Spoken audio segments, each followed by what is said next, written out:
அற்புதமான நீங்கள் அறிய வேண்டிய ஒருவர் என்கிற கால ஜபத்திற்காக ஸ்தோத்திரம். இந்த நீங்கள் அறிய வேண்டிய ஒருவர் கால ஜபத்திலே அனுதினமும் கடன் வந்து கர்த்தரை நாங்கள் மகிமைப்படுத்த எங்களுக்கு நீ பாராட்டுகிற கிருபைக்காக ஸ்தோத்திரம். இந்த ஜபத்திலே கலந்து கொண்டிருக்கிற எல்லா தெய்வ ஜனங்களுக்காக தேவதாசர்களுக்காக ஸ்தோத்திரம். தொடர்ந்து பரிசுத்த ஆவியானவர் கிரியை செய்யும்படியாக ஜெபிக்கிற ஆரம்ப முடிவுகளை இந்த ஜபங்கள் அனைத்து கர்த்தர் பொருட்படுத்திக் கொண்டு ஆசீர்வதி இயேசுவின் நாமத்தில் பிதாவே ஆமென். இப்பொழுது பாடல் ஆராதனையை விழாவில்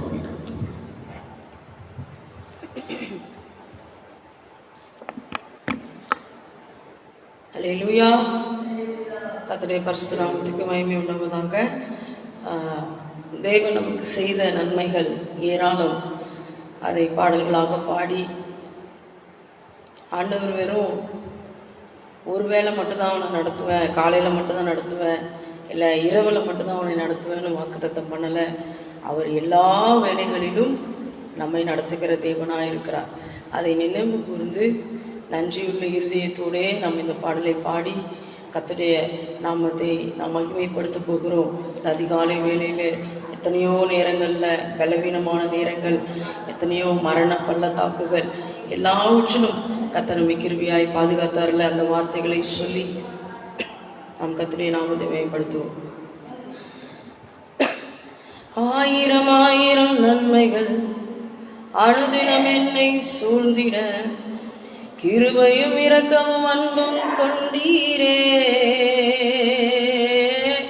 ஆயிரம் ஆயிரம் நன்மைகள் அனுதினம் என்னை சூழ்ந்திட கிருபையும் இரக்கமும் அன்பும் கொண்டீரே. நல்ல எபினேசராய் என்னை நடத்தி வந்தீரே. நன்றி சொல்ல வார்த்தை இல்லையே. நல்ல என்னை நடத்தி வந்தீரே. நன்றி சொல்ல வார்த்தை இல்லையே. சொல்லுமா. ஆயிரம் ஆயிரம் நன்மைகள் அனுதினம் என்னை சூழ்ந்திட கிருபையும் இரக்கமும் அன்பும் கொண்டீரே. ஆயிரம் ஆயிரம் நன்மைகள் அனுதினம் என்னை சூழ்ந்திட கிருபையும் இரக்கமும் அன்பும் கொண்டீரே. நல்ல எபினேசராய் என்னை நடத்தி வந்தீரே. நன்றி சொல்ல வார்த்தை இல்லையே. நல்ல எபினேசராய் என்னை நடத்தி வந்தீரே. நன்றி சொல்ல வார்த்தை இல்லையே. காலை மாலை எல்லா வேளையிலும் என்னை நடத்தும் கரங்கள் நான் கண்டேன். சொல்லுமா. தேவை பெருகும் போது சிக்கி தவித்திடாது உதவும் கரங்கள் நான் கண்டேன். வீட்டு சொல்லுங்க. காலை மாலை காலை மாலை எல்லா வேளையிலும் என்னை நடத்தும் கரங்கள் நான் கண்டேன். தேவை பெருகும் போது சிக்கி தவித்திடாது உதவும் கரங்கள் நான் கண்டேன். எல்லா நேரத்திலும் என்னை விழாமல் காக்கும் அன்பின் நல்ல கர்த்தரே. எல்லா நேரத்திலும் என்னை விழாமல் காக்கும் அன்பின் நல்ல கர்த்தரே.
சூழ்ந்திட கிருபையும் இரக்கமும் அன்பும் கொண்டீரே. ஓ ஆயிரம் ஆயிரம் நன்மைகள் அனுதினம் என்னை சூழ்ந்திட கிருபையும் இரக்கமும் அன்பும் கொண்டீரே. நல்ல எபினேசராய் என்னை நடத்தி வந்தீரே. நன்றி சொல்ல வார்த்தை இல்லையே. நல்ல எபினேசராய் என்னை நடத்தி வந்தீரே. நன்றி சொல்ல வார்த்தை இல்லையே. நல்ல எபினேசராய் என்னை நடத்தி வந்தீரே. நன்றி சொல்ல நன்றியுள்ள இதயத்தோட அதிகாலை நேரத்தில் ஏசப்பா பார்த்து சொல்லுமா, நல்ல எபினேசராய் எங்களை இதுவரையிலும் நடத்தி வந்தீங்கப்பா. எத்தனையோ பாதைகளில், எத்தனையோ மரண பள்ளத்தாக்குகளிலே, எவ்வளவோ வியாதியின் நேரங்களிலும், ஆண்டவரே மனிதர்கள் கைவிட்ட சூழ்நிலையிலும் எல்லாவற்றும் எபினேசராய் எங்களை நடத்தினவரே. இருதயத்தின் ஆழத்திலிருந்து ஏசப்பா பார்த்து நன்றி சொல்லுமா. நல்ல எபினேசராய் என்னை நடத்தி வந்தீரே. நன்றி சொல்ல வார்த்தை இல்லையே. நல்ல எபினேசராய் என்னை நடத்தி வந்தீரே. நன்றி சொல்ல வார்த்தை இல்லையே. காலை மாலை எல்லா வேளையிலும் என்னை நடத்தும் கரங்கள் நான் கண்டேன். தேவை பெருகும் போது சிக்கி தவித்திடாது உதவும் கரங்கள் நான் கண்டேன். காலை மாலை எல்லா வேளையிலும் என்னை நடத்தும் கரங்கள் நான் கண்டேன். தேவை பெருகும் போது சிக்கி தவித்திடாது உதவும் கரங்கள் நான் கண்டேன். எல்லா நெருக்கத்திலும் என்னை விழாமல் காக்கும் அன்பின் நல்ல கர்த்தரே. எல்லா நெருக்கத்திலும் என்னை விழாமல் காக்கும் அன்பின் நல்ல கர்த்தரே. சொல்லுமா, எல்லா நெருக்கத்திலும் என்னை விழாமல் காக்கும் அன்பின் நல்ல கர்த்தரே.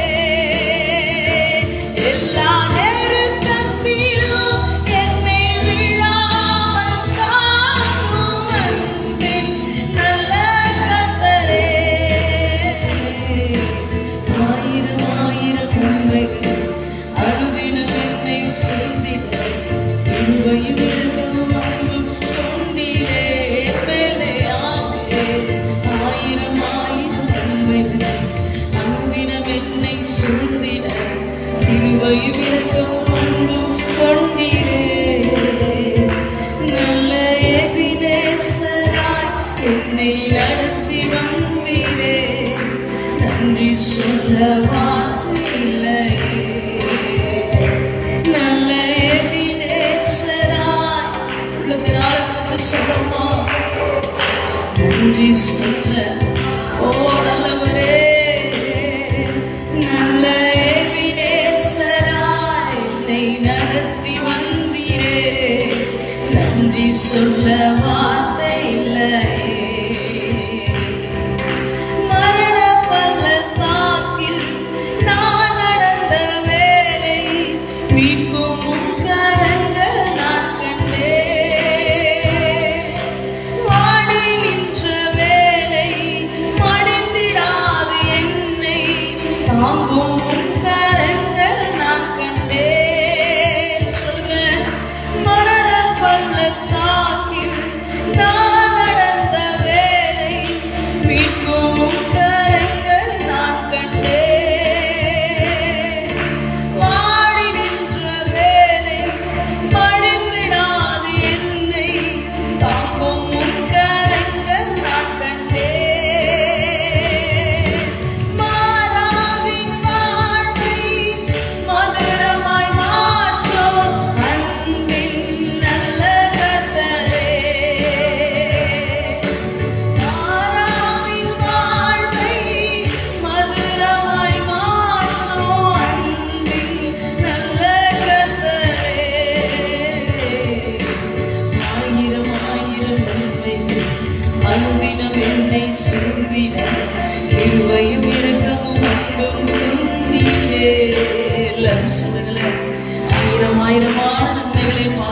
செய்த தெய்வமே, உம்மை நன்றியுள்ள இருதயத்தோடு இந்த அதிகாலை வேளையிலே நாங்கள் துதிக்கிறோம் சொல்லுவோமா.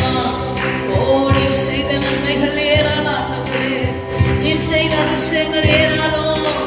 நீர் எங்களை வழிநடத்தின விதங்கள் வித்தியாசமானது, நீர் எங்களை வழிநடத்தின விதம் அற்புதமானது. ஓ நல்லவரே, ஆயிரம் ஆயிரம் நன்மைகள் அனுதினம் என்னை சூழ்ந்திட, கிருபையும் இரக்கமும் அன்பும் கொண்டீரே. நல்ல எபினேசராய் என்னை நடத்தி வந்தீரே, நன்றி சொல்ல வார்த்தை இல்லையே. நல்ல எபினேசராய் என்னை நடத்தி வந்தீரே, நன்றி சொல்ல. ஓ நல்ல தெய்வமே, நல்ல எபினேசராய் எங்களை நடத்தினவரே, இருதயத்திலிருந்து உணர்ந்து சொல்லுவோமா. ஆண்டவரே, உமக்கு நன்றி சொல்ல வார்த்தை இல்லப்பா. எத்தனையோ பாதைகளில் எங்களை நடத்தின தெய்வமே, எல்லா சூழ்நிலைகளும் யார் கைவிட்டாலும் எங்களை கைவிடாத நடத்தின தெய்வமே, நல்ல எபினேசராய் என்னை நடத்தி வந்தீரே, நன்றி சொல்ல வார்த்தை இல்லையே. நல்ல எபினேசராய் என்னை நடத்தி வந்தீரே, நன்றி சொல்ல வார்த்தை இல்லையே. நல்ல எபினேசராய் எங்களை நடத்தி வந்தீரே, நன்றி சொல்ல வார்த்தை இல்லையே. நல்ல எபினேசராய் என்னை நடத்தி வந்தீரே, நன்றி சொல்ல வார்த்தை இல்லையே. யாரும் அறியாத என்னை நன்றாய் அறிந்து தேடி வந்த நல்ல நேசரே, சும்மா பார்த்து சொல்லுமா. யாரும் அறியாத, ஓ ஆவே, நன்றாய் அறிந்து தேடி வந்த நல்ல நேசரே, உம் அழகான கண்கள் என்னை கண்டதாயே, முடிந்ததென்று நினைத்த நான் உயிர் வாழ்கின்றேன். உம் அழகான கண்கள் என்னை நல்லவரே, முடிந்ததென்று நினைத்த நான் உயிர்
உடைய வழி நடத்துதலுக்காய் நன்றி, உடைய வழி நடத்துதலுக்காய் நன்றி ஆண்டவரே. உடைய பாதையில் எங்களை நடத்துகிறீர்கள், அதற்காக உமக்கு ஸ்தோத்திரம். காலை மாலை எல்லா வேலைகளிலும் மரண பள்ளத்தாக்குகளிலே ஆண்டவரே எங்கள் தேவைகள் பெருகும் பொழுது, ஆண்டவரே எங்களுக்கு உதவிகள் தேவைப்படும் பொழுது, எங்கள் வறுமையான நேரங்களிலே வறட்சியான நேரங்களிலே எல்லாவற்றிலும் தேவன் எங்களை நடத்துகிறதுக்காய் ஸ்தோத்திரம். இனிமேலும் எபினேசரா எங்களை நடத்த போகிறதுக்காய் ஸ்தோத்திரம் ஆண்டவரே. உடைய வார்த்தை கொண்டு எங்களோடு இடைப்படும் இயேசுவின் நாமத்தில் பிதாவே, ஆமென்.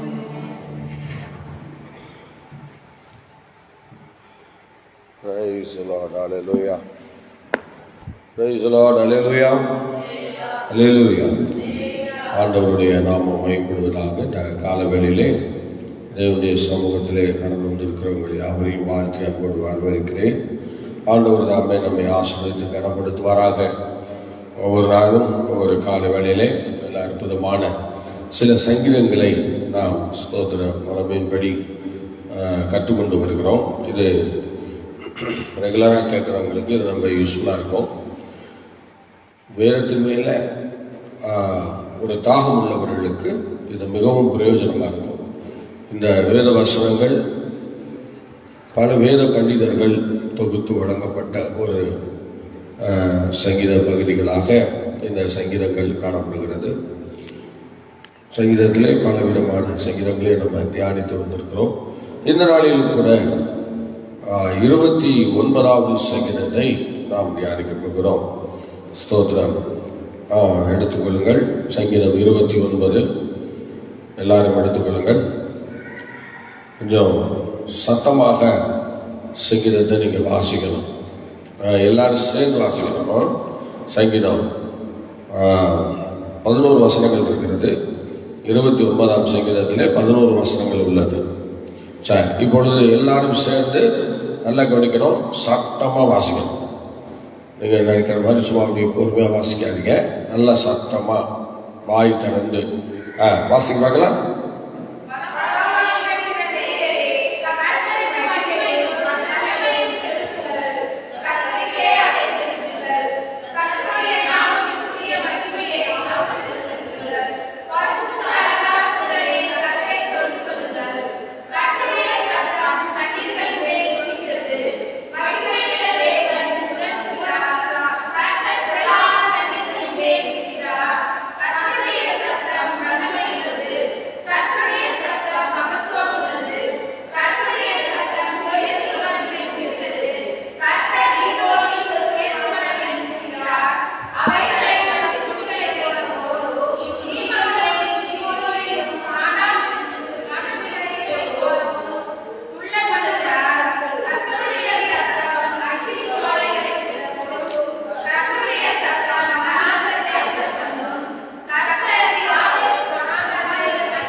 கர்த்தர் தமது ஜனத்திற்கு பலன் கொடுப்பார்.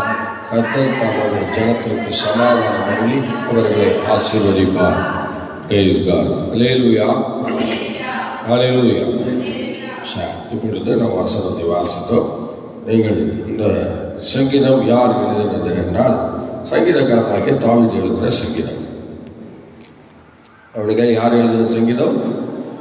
தாவீது எழுதின சங்கீதம். இந்த சங்கீதம் நமக்கு ஒரு இயற்கையின் சங்கீதம் என்று கூட குறிப்பிடலாம். இது நம்ம நினைக்கிறது போல சாதாரண சங்கீதமாக இல்லை.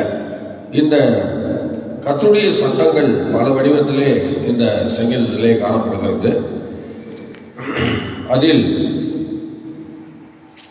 இந்த கர்த்தருடைய சத்தங்கள் எங்கிருந்து எதற்காக புறப்பட்டு வருகிறது, மரங்களை குறிக்கிறது, ஆட்டுக்கடாக்களை போல துள்ளுகிறது, இப்படி பல விஷயங்களை நம்ம அந்த சங்கீதங்களிலே பார்க்கிறோம். ஆனால் இந்த சங்கீதக்காரன் விவரிக்கும் போது என்ன சொல்கிறார் என்றால், இந்த சங்கீதமானது பாடப்படுகிற அந்த நேரத்திலே ஒரு புயல் காற்று உருவாக்கி அந்த புயல் காற்றின் வழியாக இந்த சங்கீதங்கள் நவீனமாக பாடப்பட்டு ஒழுங்கு செய்யப்பட்டிருக்கிறதாக தெரிகிறது. அங்கே ஒரு புயல் காற்று இஸ்ரேல் தேசத்திலே மத்திய தரைக்கடலில் இருந்து புயல் உருவாக்கி எருசலேமை நோக்கி அந்த புயல் வருவதாக சொல்லப்படுகிறது. அந்த புயலின் காரியங்களை தான் இங்கு விவரித்து ஒவ்வொரு வசனமாக விவரித்து அதை பாடியிருக்கிறார். அதனாலே நிறைய பாதிப்புகள். எருசலேம் என்றால் தாவீதுக்கு அந்த பாதிப்புகள் அல்ல. தாவீது சியோன் நகரம், அவருக்காக கட்டப்பட்ட அந்த சியோன் நகரத்திலே அவர் இங்கே வாசம் பண்ணுகிறார். அந்த சியோன் நகரம் சாதாரண இடத்தில் இல்லை, அது எருசலேமில் உள்ள முக்கியமான மலை உச்சியில் அந்த சியோன் நகரம் கட்டப்பட்டிருக்கிறது. அங்கிருந்து பார்த்தால் இஸ்ரவேல் முழுசு எல்லா இடங்களிலும் நடக்கிற எல்லா விபரீதங்களையும் அங்க பார்வையிடலாம். அவ்வளோ உயரமான இடத்துல சங்கீதக்காரனாகிய தாவீதுக்கு அந்த கூடாரம் கட்டப்பட்டிருக்கிறது, சியோன் நகரம் கட்டப்பட்டிருக்கிறது. அது 2 அடுக்கு மாடிகள் காணப்படுகிறதாக சொல்கிறார்கள். அந்த 2 அடுக்கு மாடிகள் என்று சொல்கிறது அங்கே எதை குறிக்கிறது என்றால் எர்மோன் மலையும் கர்மேல் பர்வதமும் அங்கே அந்த 2 மாடி அடுக்காக அந்த மலைகள் காணப்படுகிறதாக சொல்லப்படுகிறது. இப்ப இதுல இந்த உச்சியில் உள்ள சியோன் நகரத்திலிருந்து எல்லா இடிபாடுகளையும், எல்லா பாதிப்புகளையும், எல்லா புயல் போன்ற எல்லா விஷயங்களையும், மழைநாள் சேதம் எல்லாவற்றையும் அவர் காண்கிறதற்கு ஏதுவாக காணப்படுகிறது. இந்த இடி முழக்கம் சட்டம் என்றெல்லாம் அந்த வேதவசனங்களிலே வருகிறது. இந்த இடி முழக்க சத்தம் யார் அப்படின்னு கேட்டா, இது இடி முழக்க சத்தம் யெகோவாவின் சத்தம் என்று சொல்லப்படுகிறது. யெகோவா தேவனுடைய சத்தம். ஒரு தேவனுடைய சத்தத்தை இந்த வேதாமத்திலே நம்ம இந்த 29வது சங்கீதத்திலே நாம் கேட்கப்படுகிறோம். இந்த சத்தம் இடி முழக்கம் போன்ற அந்த இடத்துல வருகிற சத்தங்கள் எல்லாம் யெகோவாவின் சத்தமாக காணப்படுகிறது. நம்முடைய பிதாவாகிய தேவனுடைய அந்த சத்தமாக காணப்படுகிறதாக சொல்லப்படுகிறது. அது மாத்திரமல்ல, மத்திய தரைக்கடலிலிருந்து புயல் உருவாகி எருசலேம் பகுதியில் அது பயங்கரமான அலைகளை பயங்கரமாக அந்த இடங்களிலே உள்ளே கொண்டு வருகிற சூழ்நிலையை பார்க்கிறோம். கடல் பகுதி, கடல் அல்லாத பகுதி, எல்லா பகுதியிலும் இந்த புயலானது பயங்கரமான ஒரு சேதத்தை அந்த அந்நாட்களிலே இஸ்ரவேலுக்கு கொண்டு வந்திருக்கிறது.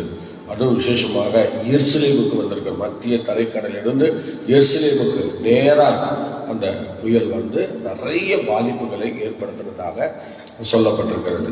ஆகவே இந்த ஸ்தோத்திரம் வசனங்களை நாம் இப்பொழுது ஸ்தோத்திரம் இவ்விதமாக சொல்லப்பட்ட அந்த காலத்திலே ஏற்கனவே ஒரு காரியம் நடந்திருக்கிறது. என்னன்னா, ஒரு பக்கம் ஒரு புயல் வருவதாக, புயல் அதனால் வந்ததாக சொல்கிறார்கள். அடுத்தது பார்த்தா 2 சாமுவேல் 21ஆம் அதிகாரம் படிக்க பார்க்கலாம். 21ஆம் அதிகாரம் 1 படிக்க. 2 சாமுவேல் 21ஆம் அதிகாரம் 1. தாவீது நாட்களில் 3 வருஷம் ஓயாத பஞ்சம் உண்டாயிருந்தது. தாவீது நாட்களில் 3 வருஷம் ஓயாத பஞ்சம் உண்டாயிருந்தது. அப்பொழுது தாவீது கர்த்தருடைய சமூகத்தில் விசாரித்தான். கர்த்தர் கிபியோனியரை கொன்று போட்ட சவுலுக்காகவும் இரத்தப்பிரியரான அவன் வீட்டாருக்காகவும் இது உண்டாயிற்று என்றார். இந்த பஞ்சம் யாரால உண்டாச்சு?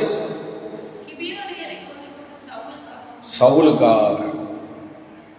சவுல் மூலமாக பஞ்சம் உண்டாயிற்று. சொல்லுங்க, யார் மூலமா உண்டாச்சு? சவுல் மூலமாக இந்த பஞ்சம் உண்டாச்சு. ஏன்னா இந்த யாராவது ஒருத்தர் மூலமாக தான் ஏதாவது ஒன்று வரணும். நான் நேற்று தினத்தில் சொன்னேன், ஒருத்தர் வளரணும்னா யாராவது ஒரு காரணம் இருக்கணும். காரணம் இல்லாமல் யாரும் வளர மாட்டாங்க. ஒரு மனிதர்களை வச்சு விளாடணும், சூழ்நிலையை வச்சு விளாடணும், பல காரியங்களை வச்சு தான் வளர்ந்து வரணும். அது மாதிரி இங்கேயும் அப்படிதான் குறிக்கிறது. இங்கே ஒரு பெரிய பஞ்சம் வருகிறது. அந்த பஞ்சம் யாரை வச்சு எதுக்காக வருதுன்னு சொல்லி அங்கே சொல்ல போனால் சவுலின் ராஜ்யத்தினால வருகிறது. அல்லேலூயா. அது இப்போ நமக்கு நல்லா தெரியும். இப்போ ஒரு ஆட்சி நடக்குது. இந்த ஆட்சிக்காரங்க என்ன சொல்லுவாங்க அப்படின்னா, போன ஆட்சியில் எல்லாம் கடை வச்சுட்டு போயிட்டாங்க, அதனால் இந்த ஆட்சியில் எங்களுக்கு அதெல்லாம் செய்ய முடியல இதெல்லாம் சொல்லுவாங்க. பார்த்தீங்களா? அது மாதிரி தான் எல்லாம் ஸ்தோத்திரம். இப்பயும் அப்படி தான் நடக்குது. அந்த ஆட்சிக்காரங்க சொல்லுவாங்க, போன ஆட்சி காலத்தில் வந்தவங்க எல்லாத்தையும் சொல்லிட்டு போயிட்டாங்க, அதனால இப்போ எங்களால் பண்ண முடியல இப்படிலாம் சொல்லுவாங்க. அப்போ ஏதாவது ஒரு பிரச்சனை வந்துச்சுன்னா இந்த ஆட்சிக்காரங்க அந்த ஆட்சிக்காரங்களை குறை சொல்லுவாங்க. அது மாதிரி தான் ஒவ்வொருடைய வாழ்க்கையிலையும் இப்படி மாறி மாறி நம்ம குறைய சொல்லி கொண்டு இருக்கலாம். ஆனால் இப்போ இது உண்மை. சவுல் காலத்தில் இந்த இவ்வளோ பெரிய பஞ்சம், 3 வருஷம் இடைவிடாத பஞ்சம். 40 வருஷம் அரசாண்டு இருக்கிற சங்கீதக்காரன் தாவீது அதில் 3 வருஷம் பஞ்சத்தில் அடிபட்டிருக்கிறது. அந்த பஞ்சத்தில் அடிபட்டிருக்கிற அந்த காலங்களில் அந்த சூழ்நிலையில் இந்த சங்கீதமும் எழுதப்பட்டிருக்கிறது என்று சொல்லப்பட்டிருக்கிறது. அப்போ பஞ்சம் ஒரு பக்கம் புயல் மத்திய தரைக்கடலில் உருவாகி அந்த புயல் பயங்கரமான சேதங்களை விளைவிக்கிற அந்த சூழ்நிலை தான் 29வது சங்கீதமானது இந்த வேதாகமத்திலே இடம்பெற்று பாடி அமைத்திருக்கிறார். ஆகவே தாவீது எப்போதுமே அவர் ஸ்தோத்திரம் உலகத்தை சுற்றி வருகிற ஒரு மனிதனாகவே அவர் வாழ்ந்துட்டார். தாவீது எங்கேயாவது ஒரு இடத்துல இருந்திருக்கிறாருன்னு பார்த்துருக்குறோமா? இந்த 40 வருஷம் கூட அவர் கரெக்டாக அரசாங்க இல்லை, கரெக்டாக அரசாண்ட அரண்மனையிலே அவர் இல்லை. பார்த்தீங்களா? ஸ்தோத்திரம். அப்சலோம் வந்த பிறகு அப்சலோமை வச்சு இவர் என்ன பண்ணார்? நிறைய காடு மேடு மலைகள் எல்லாம் போய் சுற்றிட்டு இருந்து வந்தார். ஸ்தோத்திரம். இந்த வேதாகமத்திலே அவருக்கு ஒரு பெயர் கொடுக்கப்பட்டிருக்கு. இந்த 29வது சங்கீதத்திலே அவருடைய சுற்றுப்பயணங்களில் இதுவும் ஒன்று. அதிலே அவர் ஒரு வெளி உலக மனிதனாக காணப்பட்டார் என்று சொல்லுங்க. அவர் எப்படி காணப்பட்டார்? வெளி உலக மனிதனாக காணப்பட்டிருக்கிறார். அப்படின்னா அவுட்டர், எப்போ பார்த்தாலும் அவுட்டர்ல ஏதோ ஒரு விஷயத்துல அவுட்டர்ல தான் இருப்பார். ஆனால் அவர் அவுட்டரில் போனதுக்கு எல்லாம் ஒரு அடையாளம் என்னன்னா, அங்கே ஒரு சங்கீதத்தை பாடிவார், அங்கே ஒரு சங்கீதத்தை ஏற்றிடுவார். அல்லேலூயா. இவ்விதமாக ஸ்தோத்திர வெளி உலக மனிதனாக அவர் காணப்பட்டிருக்கிறார். அடுத்தது அந்த தாவீதுக்கு அவ்வளோ பெரிய வனாந்தர வாழ்க்கை. இந்த 29ஆம் சங்கீதம் என்று சொல்லுகிறது அது ஒரு வனாந்தர வாழ்க்கை, வனாந்தரமான ஒரு சூழ்நிலை. அப்படிப்பட்ட இந்த வாழ்க்கையில யாருக்கு இந்த வாழ்க்கையை வாழ தெரியும் அப்படின்னு சொன்னால் வேத பண்டிதர்கள் அதில் ஏற்கனவே நம்ம படிச்சிருக்கிறோம். சங்கீதக்காரனாகிய தாவீது, கவனிங்க, சங்கீதக்காரனாகிய தாவீது ஏற்கனவே அவர் யூத வனாந்தரத்தை என்ன பண்ணியிருக்கிறாரு? யூதயா வனாந்தரத்தை கடந்திருக்கிறார். அந்த வனாந்தரத்துல போற அந்த ஒரு காரியத்தை அவருக்கு நல்லா தெரியும். ஆனா அவரோடு சேர்ந்து ஆமோஸையும் எடுத்துக்கிட்டாங்க. ஆமோஸ் அவருக்கும் அந்த வனாந்தரத்துல பழகின ஒரு அனுபவம் இருக்கிறதாக சொல்லப்படுகிறது. ஆகவே வனாந்தரத்துல பயணம் பண்ணுகிற அந்த சூழ்நிலை யாருக்கு தெரியும் அப்படின்னா, தாவீதுக்கும் ஆமோஸுக்கும் தெரியும். ஆமோஸ் தாவீது இவங்க 2 பேரும் வனாந்தர வாழ்க்கையில பயங்கரமா அடிபட்டவங்க. அவங்களுக்கு வனாந்தர வாழ்க்கையை பற்றி தெரியும். சில விஷயங்கள் எல்லாருக்கும் புரியாது. பார்த்தீங்களா? திருச்சபை காரியங்கள்லாம் நல்ல அனுபவம் மிக்க போதவர்களுக்கு தான் தெரியும். நல்ல ஒரு சபையை பொறுத்த அறியணும்னா நல்ல அனுபவம் மிக்க விசுவாசிகளுக்கு தெரியும்.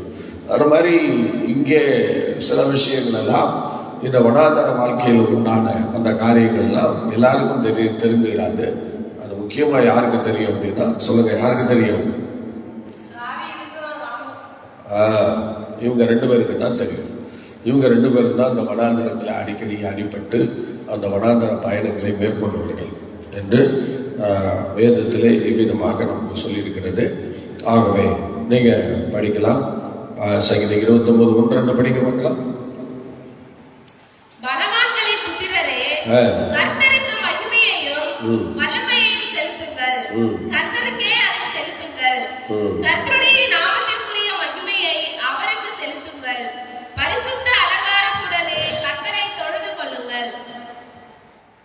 ஸ்தோத்திரம். அல்லேலூயா. ஓ பலவான்களின் புத்திரரே, கர்த்தருக்கே அவருடைய மகிமையை செலுத்துங்கள், அதை கர்த்தருக்கே செலுத்துங்கள். அல்லேலூயா. ஏனென்றால் இந்த பலவான் என்று சொல்லுகிறது ஸ்தோத்திரம் அருமையான தெய்வ பிள்ளைகள் ஸ்தோத்திரம்.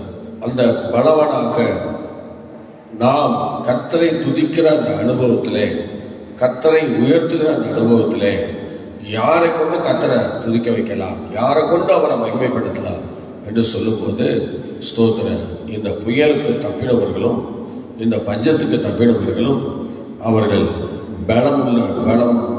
பலமுள்ள பலவான்களின் புத்திரராக இருந்து தேவனை மகிமைப்படுத்தினார்கள். அப்ப பலவான்களின் புத்திரரே என்ன செய்யுங்கள், கர்த்தரை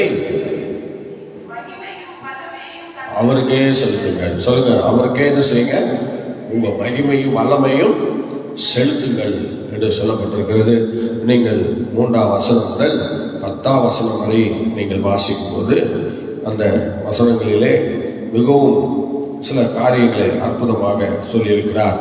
3ஆம் வசனம் முதல் 10ஆம் வசனங்களிலே என்ன சொல்லப்படுகிறது என்றால், கர்த்தரின் சத்தம், அந்த சத்தத்தை வலியுறுத்தி அந்த வசனங்கள் எல்லாம் வருகிறது. ஸ்தோத்திரம். பாருங்கள், அந்த 3ஆம் வசனம் முதல் 10ஆம் வசனம் வரைக்கும் ஒரு 7 விதமான கர்த்தருடைய சத்தத்தை குறித்து அங்கு சொல்லப்பட்டிருக்கிறது. சொல்லுங்க, எத்தனை சத்தம்? 7 விதமான சத்தம். சொல்லுங்க பார்க்கலாம். 7 விதமான சத்தங்களை அங்கிருந்து குறிக்கிறாங்க. ஸ்தோத்திரம். அந்த 3ஆம் வசனம் முதல் 10ஆம் வசனம் வரை 7 விதமான சத்தங்கள் அங்கு தொனிக்கப்படுகிறது. படிக்கலாமா? படிக்க பார்க்கலாம். கர்த்தருடைய சத்தம் தண்ணீர்களின் மேல் தொனிக்கிறது. நல்லா கவனிக்கணும். முதலாவது சத்தம், கர்த்தருடைய சத்தம் தண்ணீர்கள் மேல் தொனிக்கிறது. ஸ்தோத்திரம். சொல்லுங்க பார்க்கலாம். முதலாவது சத்தம் எங்க தொனிக்குது? தண்ணீர்கள் மேல் தொனிக்கிறது. ஓகே. இரண்டாவது சத்தம், மகிமையுள்ள தேவன் விளங்குகிறார், கர்த்தர் திரளான தண்ணீர்கள் மேல் இருக்கிறார். கர்த்தருடைய சத்தம் வல்லமை உள்ளது. கர்த்தருடைய சத்தம் இரண்டாவது வல்லமை உள்ளது. சொல்லுங்க பார்க்கலாம். கர்த்தருடைய சத்தம் இரண்டாவது என்ன? வல்லமை உள்ளது. வாய் திறந்து சொல்லணும். இரண்டாவது சத்தம் என்னது? வல்லமை உள்ளது. அடுத்தது கர்த்தருடைய சத்தம் மகத்துவம் உள்ளது. மூன்றாவதாக கர்த்தருடைய சத்தம் மகத்துவம் உள்ளது. சொல்லுங்க பார்க்கலாம். கர்த்தருடைய சத்தம் எப்படி உள்ளது? மகத்துவம் உள்ளது. கர்த்தருடைய சத்தம் கேதுரு மரங்களை குறிக்கிறது. பாருங்கள், கர்த்தருடைய சத்தம் கேதுரு மரங்களை குறிக்கிறது என்று சொல்லப்பட்டு பார்த்தீங்களா? கேதுரு மரம் எவ்வளவு பெரிய மரம். ஸ்தோத்திரம். கேதுரு மரம் எவ்வளவு பெரிய மரம். அந்த மரத்தையே முறிக்கலாம் பாருங்க. நீதிமான் பனையை போல செழித்து லிபனோனில் உள்ள கேதுருவை போல வளர்ப்பான்னு சொல்லியிருக்கு. அந்த கேதுருவும் முறிந்து போகிற நேரம் வருது பாருங்க. அது நினைச்சாதான் ரொம்ப வேதனையா இருக்கு. அந்த கேதுரும் முறிந்து விழுகிற நேரம் வருது. நீதிமானுக்கு துன்பம் வரும், ஆனா ஆண்டவர் அப்படியே விட்டுற மாட்டார். நீதிமான்களுக்கு வரும் துன்பங்கள் அநேகமா இருக்கும், ஆனா கர்த்தர் எல்லாவற்றிலும் என்ன செய்கிறாரா? அவனை விடுவிக்கிறார் என்று சொல்லப்பட்டிருக்கிறது. ஆக கேதுரு மரம் 300 அடியிலிருந்து 400 அடி உயரத்துல, 200 அடியிலிருந்து 300 அடி உயரத்துல இந்த மரம் வளர்ந்துட்டு இருக்கு. இன்னைக்கும் லெபனோன்ல 400 மரங்கள் இன்னைக்கும் இருக்குது. ஸ்தோத்திரம். லெபனோன்ல இன்னைக்கும் அந்த காற்று அடிக்கிற அந்த நேரத்துல லெபனோன்ல இருக்கிற அந்த கேதுரு மரம்லாம் என்ன செய்யலாம் சொல்லுங்க? முறிக்கிறது என்று சொல்லப்பட்டிருக்கிறது. அந்த கர்த்தருடைய சத்தம் வரும்போது லெபனோன்ல எங்க இருக்கு கேதுரு மரம்? அந்த கேதுரு மரம் முறிஞ்சு விழுதான். அந்த அளவுக்கு தேவனுடைய சத்தம் அங்கே தொனிக்கப்படுகிறதாக விவரித்து சொல்லுகிறார்கள். பாருங்கள், அந்த வார்த்தையை திரும்ப படிங்க.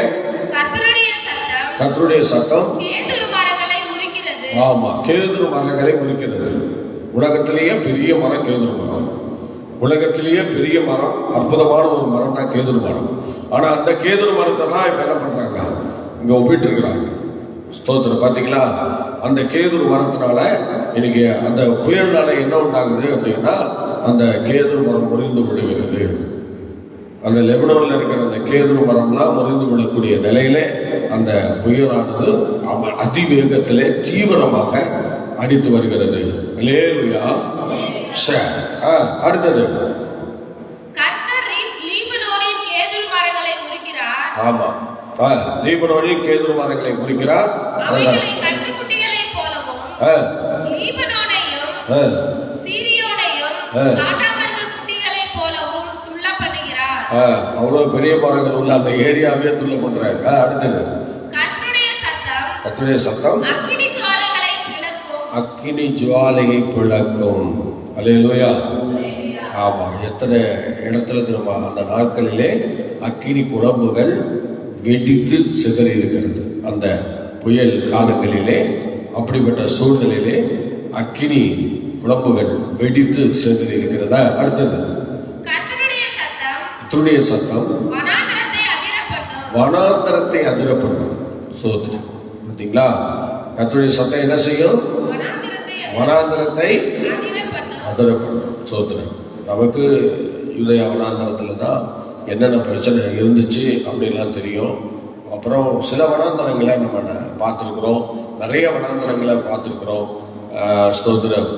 ஆகார் வனாந்தரத்தில் ஸ்தோத்திர தண்ணீர் துறவை கண்டதாக அன்னைக்கு பார்க்கிறோம். எப்படி ஸ்தோத்திரம் சில வனாந்தரங்கள் காரியங்கள்லாம் நம்ம படிச்சிருக்கிறோம். இருந்தாலும் இந்த அருமையான நாட்களிலே தேவ பிள்ளைகள் இந்த வனாந்தரமான இந்த சூழ்நிலையிலே ஸ்தோத்திரம். அதை திரும்ப படிங்க, அந்த வார்த்தையை திரும்ப படிங்க. கர்த்தருடைய சத்தம். ஆமா, இப்ப வனாந்தரத்தையே அதிர பண்ணுகிறது. ஸ்தோத்திரம். அந்த வனாந்தரத்தையே அதிர பண்ணுகிறது. ஹல்லேலூயா. இன்னைக்கு வனாந்தரத்துல யாருமே பயணம் செய்ய முடியாது நம்ம நினைக்கிற மாதிரி. வனாந்தரத்தை கடந்துதான் பல நகரங்களுக்கு நம்ம உள்ளே போகணும். ஸ்தோத்திரம். இந்த என்கேதிக்கு உள்ள போறதுக்கு வனாந்தரத்தை கடந்து தான் போகணும். அது வழியே இல்லை. அங்க அந்த என்கேதியை போய் சந்திக்கிறதுக்கு அந்த வனாந்தரத்தை கடந்து தான் அவங்க போயாகும். ஆனால் அந்த வனாந்தரத்துல காணப்படுகிற எல்லா நிகழ்வுகளும் ஸ்தோத்திரம் பார்க்கும்போது விகற்பமா இருந்துச்சு. அது எந்த மனுஷனையும் கொண்டு போய் அது சேர்க்கிற மாதிரியே இல்லை. அப்படிப்பட்ட பிரச்சனை தான் அங்கே இருந்தது. ஆனால் அதுவும் பயங்கரமாக புயல் காற்று நிறைந்த ஒரு வனாந்தரம் தான். அந்த வனாந்தரத்தில் அந்த புயல் காற்று இருந்துச்சு. அங்க யெகோவாவின் கிரியைகளும் அங்க இருந்ததாக நம்ம பார்க்கிறோம். சரி, அடுத்தபடிங்க 7வது.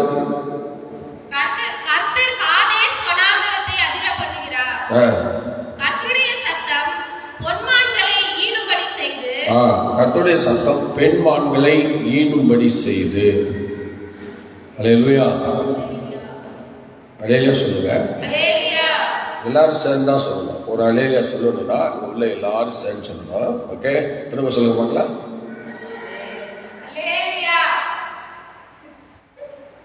உங்களுக்கு வேற பாசையில ஏதாவது சொல்லணுமோ? ஆஹா, நான் தெரியல, நான் நாளையிலிருந்து உங்க பாசையை கற்றுட்டு வரேன், இன்னைக்கு பழைய பாசையிலே சொல்லுவோம். இப்ப எல்லாரும் சேர்ந்து சொல்லுவோம் பார்க்கலாம். இது எப்படி இருக்கு பார்த்தீங்களா?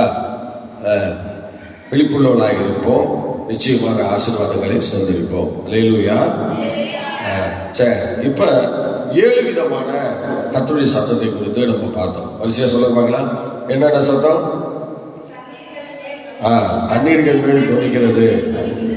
அடுத்தது வல்லமை உள்ளது. அடுத்தது மகத்துவம் உள்ளது. அடுத்தது கேது மரங்களை முறிக்கிறது.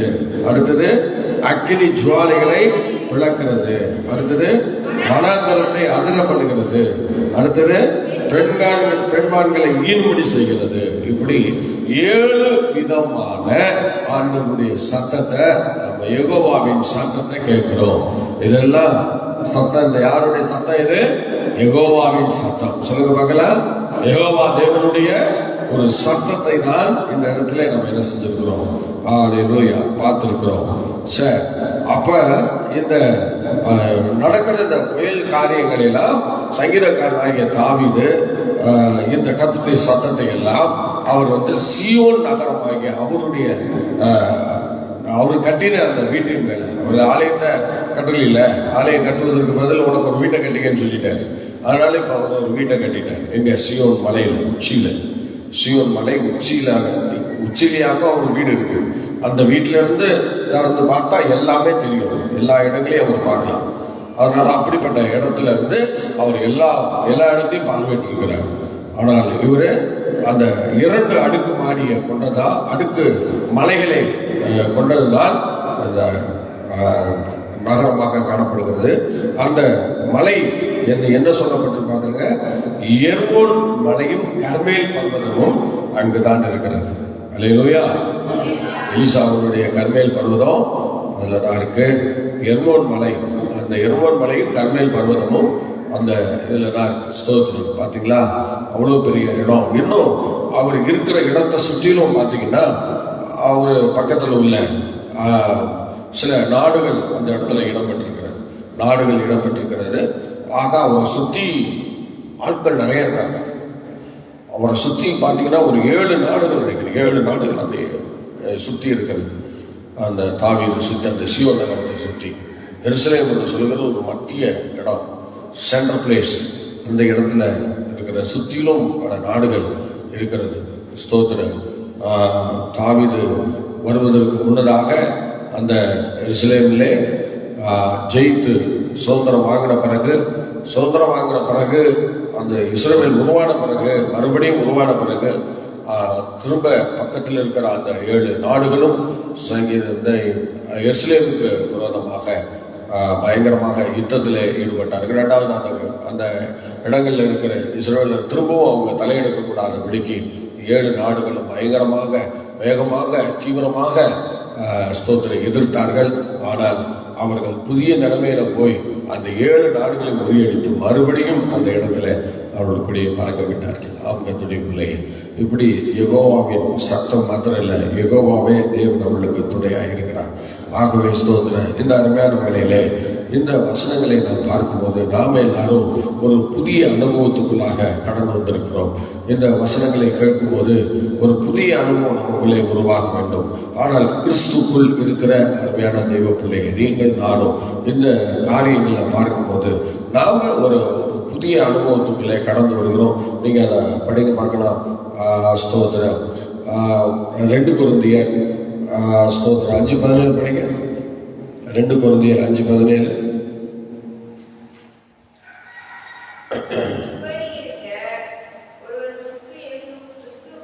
அழகாக இப்படி இருக்க ஒருவன் கிறிஸ்துக்குள் இருந்தால் புது சிருஷ்டியா இருக்கிறார், பழையவைகள் எல்லாம் ஒளிந்து போயின, எல்லாம் புதிதாயின. லேலியா சொல்லுவோமா? அப்படி இருக்க ஒரு கிறிஸ்துக்குள் இருந்தால் புது சிருஷ்டியா இருக்கிறார், பழையவைகள் எல்லாம் ஒளிந்து போயின, எல்லாம் புதிதாயின என்று சொல்லப்பட்டிருக்கிறது. நாம் இன்னைக்கு தேவனுடைய பிள்ளைகள் ஒரு புதிய அனுபவத்துக்குள்ளாக காணப்படுகிறோம். புதிய நிலைமையில நம்ம வந்திருக்கிறோம். அதனால இந்த 29ஆம் சங்கீதம் இன்னைக்கு ஒரு புதிய நிலையிலே நம்மை உருவாக்க நினைக்கிறது. நீங்கள் 11ஆம் படிங்க. 11ஆம். ஆமா, தமது ஜனத்துக்கு பலன் கொடுப்பார், சமாதானம் அருளி அவர்களை ஆசீர்வதிப்பார். அப்ப தமது ஜனத்தை ஆண்டவர், இந்த தமது ஜனம் என்று சொல்லும்போது அந்த ஜனம் யார் அப்படிங்கிறதா நம்ம இப்ப பார்த்தோம். ஒரு கிறிஸ்துக்குள் இருந்தால் புது சிருஷ்டியா இருக்கிறார், பழசெல்லாம் முடிஞ்சிடும், எல்லாம் புதுசாயிடுச்சு. அருமையான தெய்வ பிள்ளைங்க, இந்த காலங்களிலே ஒரு சமாதானத்தை அருளி நம்மை ஆசீர்வதிக்க வந்திருக்கிற தெய்வம் நம்ம கிட்ட இருந்து விரும்புகிற ஒரே ஒரு காரியம் புது சிருஷ்டி, ஒரு புதிய அனுபவம். நாம் கிறிஸ்துக்குள் நாம் ஆசீர்வதிக்கப்பட வேண்டுமானால் இந்த காலவேளையிலே ஒரு புதிய சிருஷ்டியாக நாம் காணப்பட வேண்டியது அவசியமாக இருக்கிறது. சில பேர் அடிக்கடி புதுசாகிட்டே இருக்கும். ஏன்னா நம்ம பழசாவே இருக்கிறதுனால அடிக்கடி புதுசாகிட்டே இருக்கும், தினமும் புதுசாகிட்டே இருக்கும். இல்லை கர்த்தருடைய பிள்ளைங்க, ஆண்டவருக்கு ஒரு முறை பிரகாசிக்கப்பட்டாலும் நாம் எப்போது புது சிருஷ்டி தான். அந்த புதிய சிருஷ்டி என்கிற அந்த அனுபவம் அலைந்து போகாமல் காத்துக்கொள்ளணும். அந்த புது சிருஷ்டி என்கிற அந்த சூழ்நிலை நம்ம விட்டு மாறாமல் இருக்குமான மறுபடியும் ஸ்தோத்திரம் பழைய மாதிரி பேசவும், பழைய மாதிரி செயல்படுவோம், பழைய மாதிரி காரியங்களை செய்யவும் நம்ம முற்பட்டோமானால் அந்த புது சிருஷ்டிங்கிற அந்த அனுபவம் அழிஞ்சு போயிடும். அவரால் தயவு செய்து அந்த புது சிருஷ்டி என்கிற அந்த அனுபவத்தை நீங்கள் நானும் காத்துக்கொள்ளும் போது தமது ஜனத்துக்கு பலன் கொடுத்து தமது ஜனத்தை ஆசீர்வதிக்க அவர் வல்லமையுடையவராக இருக்கிறார். ஒரு வசனம் படிப்போம். மார்க்கு சுவிசேஷம் 4ஆம் அதிகாரம் 37-40 வசனம் படிக்க பார்க்கலாம். சீக்கிரம் படிக்க பார்க்கலாம். சீக்கிரம் படிங்க. மார்க்கு சுவிசேஷம் 4ஆம் அதிகாரம் 37-40. அப்பொழுது எல்லாம் கவனிங்கள். இந்த ஸ்தோத்திரம் அந்த புயல் காற்றிலும் கூட தேவன் நம்மை இவ்வளோ வசனங்கள் முடிந்து கடைசியில் வரும்போது ஆண்டவர் ஆசீர்வதிக்கிறார். புயல் காற்றில் பாருங்கள், இந்த சில நேரத்தில் இவ்வளோ பெரிய புயல் காற்றில் அடிபட்டு வந்த ஜனங்களை தேவன் ஆசீர்வதிக்கிறார். ஆனால் இந்த புயல் காற்று நம்ம வாழ்க்கையிலேயே ஒரு நிறைய பேருக்கு வந்துக்கிட்டு தான் இருக்கு. சில நேரங்களில் புயல் காற்று வருது, புயல் போன்ற அநேக விஷயங்கள் வருது. கண்டிப்பாக நமக்கு நல்லா தெரியும். படிக்க பார்க்கலாம்.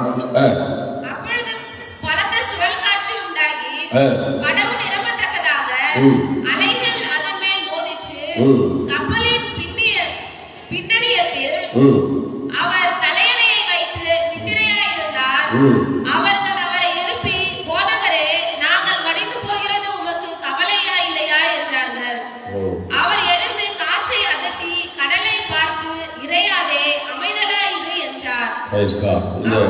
29ஆம் சங்கீதம் முடிஞ்ச பிறகு கர்த்தர் பாருங்க ஆசீர்வதிக்கிறார். அதுபோல் அங்கே புயல் வந்த பிறகு கண்டிப்பாக ஆண்டவர் இறங்கி வந்து அவங்கள ஆசீர்வதிக்கிறார், புயல் அடக்குகிறார். ஸ்தோத்திரம். உண்மையான தெய்வ பிள்ளை, உங்கள் வாழ்க்கையிலையும் புயல் நிச்சயம் வரும். ஒரு நாள் வரும், சொல்லிட்டு வராது, சொல்லாமலே வரும். ஒரு நாள் அந்த புயல் வரும். ஆனால் இந்த புயலின் காற்றையும் அடைக்கிறவர் அங்கே வந்து நிற்பார். ஆனால் நீங்கள் நானும் ஒரு புது சிருஷ்டியாக இருக்கணும்.